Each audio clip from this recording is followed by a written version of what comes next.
David, so since arriving at the end of July, what have been your first impressions of Bolton Wanderers Football Club in your position as Chief Executive Officer? Yeah, so firstly I just wanted to say that I'm delighted to be here, and it really is an honour and a privilege to be Chief Executive of such a wonderful football club. And in my first weeks since I've been here, I've really seen that. I'm proud to be here, and I'm excited by the project and the challenges ahead of us. In terms of first impressions, it kind of confirmed what I already knew. I've worked in football for a long time now, and I know Bolton Wanderers. I've been here plenty of times over the years, and yeah, I saw the club at Wembley not long ago with so many fans there. Not such a good day for me at the time, but the potential's massive. Everybody talks about the potential, but for me it's about delivering the results, working with Fergal and Shuey on the pitch, and then delivering what everybody wants off the pitch, which is success. And I think we've got all the tools and the people in place to do that, and just excited really to get going.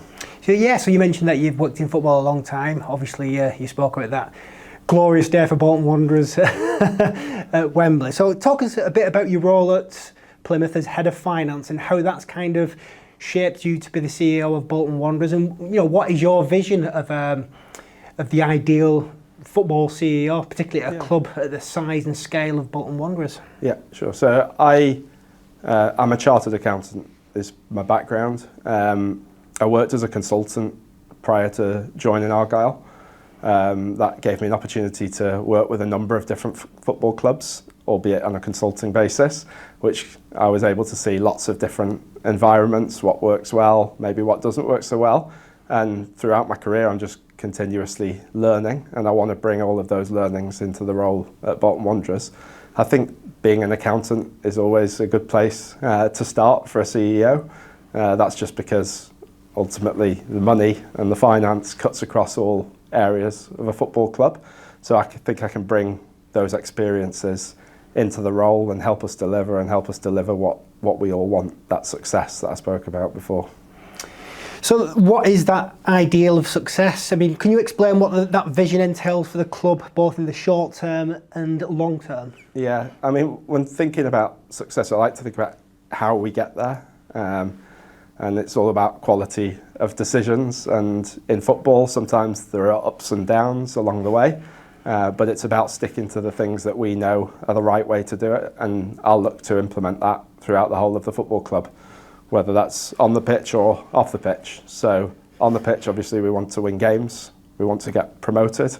Off the pitch, we want a sustainable football club. Not so long ago, this club was in a difficult position. So I know that everybody associated with the football club understands how important that sustainability angle is.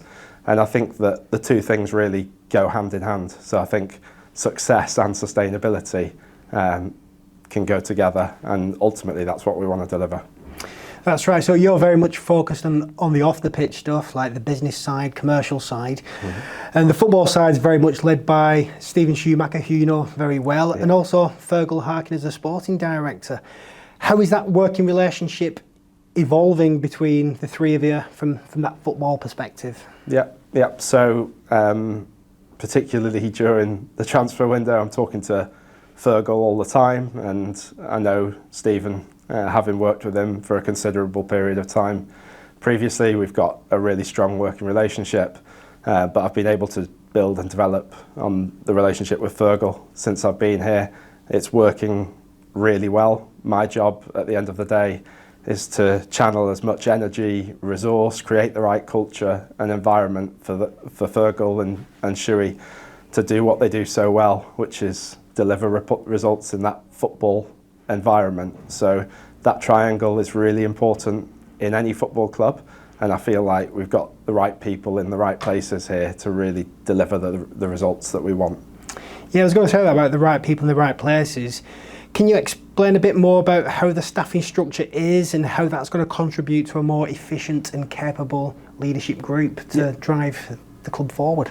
Yeah, so there have been some changes within the club, particularly at senior levels.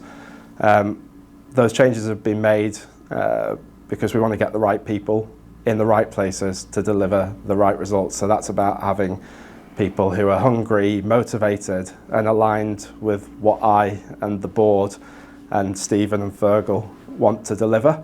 So it's about it's that having that strong leadership team who all buy into what we're trying to do as a football club, where we want to go, and importantly having the right expertise in the right places, because as a CEO you can't be a master of absolutely everything. You need people with the right specialisms, like Fergal as an example, or Shuey on the pitch, but that applies off the pitch as well. You need people with the right marketing experience, you need people with the right operational expertise, and yeah, we truly believe that we've got the right people in place here at Bolton Wanderers to deliver that. Great.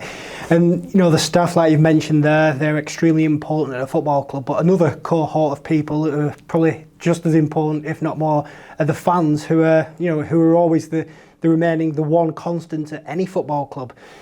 How crucial are the fans as part of this journey, this evolution of the club? And is there anything that you've got planned coming up, along with the colleagues, to kind of make them feel more empowered than they perhaps have done previously? Yeah, the fans and the community generally are the heartbeat of any football club, and you know, it's amazing when you come into a stadium, especially one like this here, and you see over 20,000 fans in a stadium cheering the team on, and that support is absolutely critical to any football club.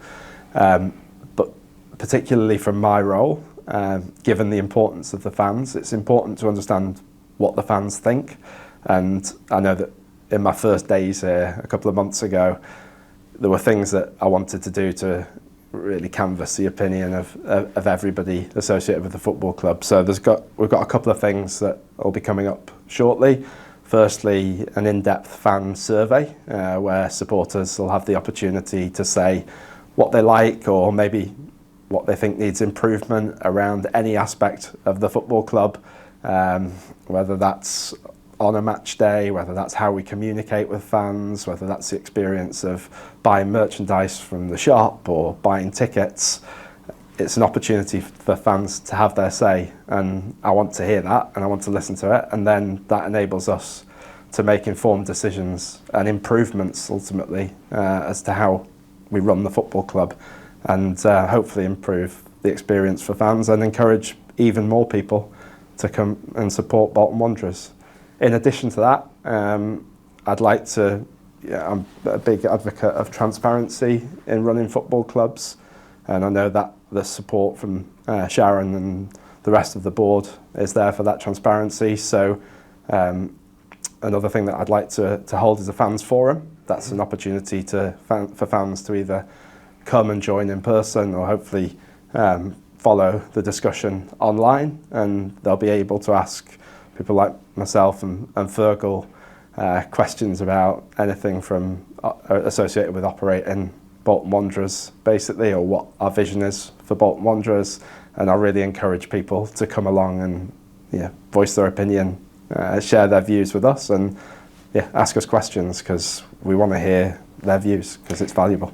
That's right. I mean, you've been here a couple of months, and from a staff point of view, you're extremely approachable, and I guess that's got to be the same for the fans. So, you'll see fans not just at the forum or in and around the stadium, but I guess if fans have got any concerns or any suggestions, that you've got that direct line to them, haven't you, outside of those forums and experience. That's it, and that's the culture that I want to create at Bolton Wanderers. You asked me before about what a good CEO looks like.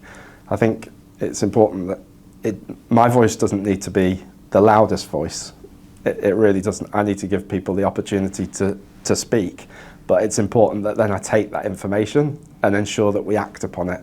So I'm here to listen, I'm here to learn, I'm here to understand, whether that's staff, supporters, sponsors, or any other stakeholders.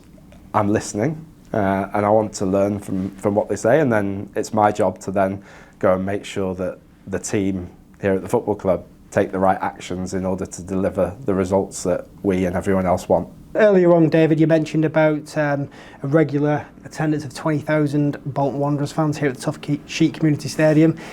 Do you believe the club can break through that attendance ceiling and operate a truly sustainable model in the Championship? Now, getting into the Championship it does require a lot of investment, particularly if you want to compete, which Bolton Wanderers fans and the club would do when we get there. Maintaining that 20,000, growing that 20,000, we're talking about improving the match day experience, listening to the fans. That's surely got to help drive the attendance and thus create, that sustainability and success that we're looking for. Yeah. I want to make coming to watch Bolton Wanderers the best experience we possibly can with the resources that we've got. So by listening to the fans, I hope to make those changes, and ultimately that's with the aim to the people who are already coming, enjoying the match day even more, and then also attracting new people to come. So we've got a vibrant stadium to provide the best possible support to Stephen and Fergal for what they do on the pitch. So I think as well, they'll talk about the style of football. We want to play exciting, attractive football, and I think that helps fill the stadium as well. So when talking, I mentioned before, and so many people have said it since I walked through the door here, about potential. And I think we've got the potential to grow attendances even beyond what we're achieving at the moment, which is remarkable, of 20,000 plus attendances in League One. I think we can go further. And I think that's, that attendance is testament to the vision that the board have set out since they've been at the club. Fans have bought into that, and I guess it's, from your point of view, it's kind of how we can build on that, isn't it? And I think one of those is the recruitment strategy, which we alluded to earlier on. And Fergal's influence is really clear, and he's made his mark straight away. Getting younger players in on longer term contracts, perhaps it's particularly when I was growing up, and Bolton were signing players and clubs in general. There were players, like on 3-4 year contracts, but over recent years, that's kind of, it seems to be the exception rather than the rule. But I think in terms of securing the younger players who are, like, let's say, the assets of the club, how important is that to protect that from a business and club perspective? It goes back to that sustainable model that we're looking to build, and to have that continuous growth over time, which is what we want to deliver. I think we saw a shift in terms of age profile of players arriving in the summer, longer term contracts, and that's just intended to drive value, keep talented players with Bolton Wanderers as long as we can, but ultimately to protect value over a period of time. And I know how much work goes into that recruitment strategy. Fergal works closely with Jimmy Dickinson and the rest of the recruitment team. They do their due diligence. They don't just look at, they look at the data behind the signings, they watch the signings, they also look at the character of those signings. There's a lot of work that goes into ensuring that we're getting the right player here at Bolton Wanderers, and that hard work and that decision quality, so the consistency in making those good decisions pays off over time, and that's what we're trying to do. And given that we've got the right processes in place, we therefore think that the longer term deals, investing in those players, is the right thing to do to deliver long term value for the football club and make us ultimately as successful as we possibly can be. Yeah, and the board are very, very supportive in all aspects, but especially within the the recruitment strategy. That's obviously highlighted by getting a person of Fergal's calibre here, and also yourself. Fergal's recently taken charge of the women's team as well, in terms of the overall strategy. I mean, that just shows how seriously the club is taking the women's team. I mean, there's obviously been some recent changes, which understandably might have caused a bit of concern amongst some of the fans, but it's clear that the club are taking the women's team seriously as well, and the resources are there. Fergal's been involved. What can you give us a bit of your thoughts on the reasons behind that? So I mean, firstly, we're really proud of the success of the women's team last season in gaining promotion. So it does come as a bit of a surprise that there's been a change there, but it absolutely isn't a reduction in any commitment towards what we're trying to deal with the women's team. In fact, quite the opposite you just said there. We've got somebody of Fergal's quality and experience who's now involved in leading all footballing aspects of the club, not just the men's first team, but also women's academy and B team. So I think that shows the intent there. But yeah, as I said, I think Miles, who you've alluded to there, who's departed, I think he, we're really grateful for all of the hard work that he put in, and he was an important part of that journey. But sometimes changes happen within any organisation, and this is no different. So we're going down a slightly different route, but as I said, it just doesn't change the commitment. We want a successful women's team here at Bolton Wanderers, and that will continue, and we think that we're putting the right people to take us on that journey in charge. Yeah, and during this interview we've talked about the club from a business point of view and also from a football point of view, but in terms of the wider town of Bolton and the boroughs around Bolton, how important is it that Bolton Wanderers is seen in a positive light? You know, the relationships that we've built, particularly from Sharon and the council, how important is that kind of to grow it even to bigger heights? Yeah. As we know, football clubs are essential to towns and cities up and down the country. There's a lot of movement in the game, really, in terms of the football governance, the IFR, the Independent Football Regulator. Bolton's a club quite instrumental in the future of the game. How, from a town, community, national game point of view, what role are we playing? Yeah, as I said at the beginning, a football club is at the heart of any community, and that's particularly evident here. I mean, the work that Sharon's done as an example, everywhere you go, I have people approaching me and saying, oh, I've spoken to Sharon about this, and she's so proud to be associated with Bolton Wanderers, and that energy, you can feel it when you go around the town and even wider. It's important commercially that we're integrated and that the business, we've got the support of the businesses locally, but I think that's a two-way thing. It's a partnership, and some of the things that we want to achieve off the pitch, for instance, we're going to need the support of whether that's the council or other businesses locally in order to deliver that best experience or that commercial growth that we want, and that might be concerts or other events at the stadium. We're going to need their support, and we want this to be a first-class venue for predominantly for football, because that's what we are, a football club. Yeah. But there's more to it than that. It can help us be commercially successful, which can in turn help us be even more successful on the footballing side if we can channel those resources into the right places with the right support of people and partners from in and around the town. So, David, in your role as CEO, in effect, you're an ambassador for the club and for the town. Just talk about some of the stuff that you've been doing already. You've been up and down the country representing the club. Just talking about how good Bolton is as a town, as a community, and as a football club. So, how important is that in your role? Yeah. Aside from just ensuring that the club is run sustainably and successfully, what's the whole bigger picture behind it? When I spoke earlier about being proud to be a leader of this football club, it's not just about being proud. I have to actually go and lead.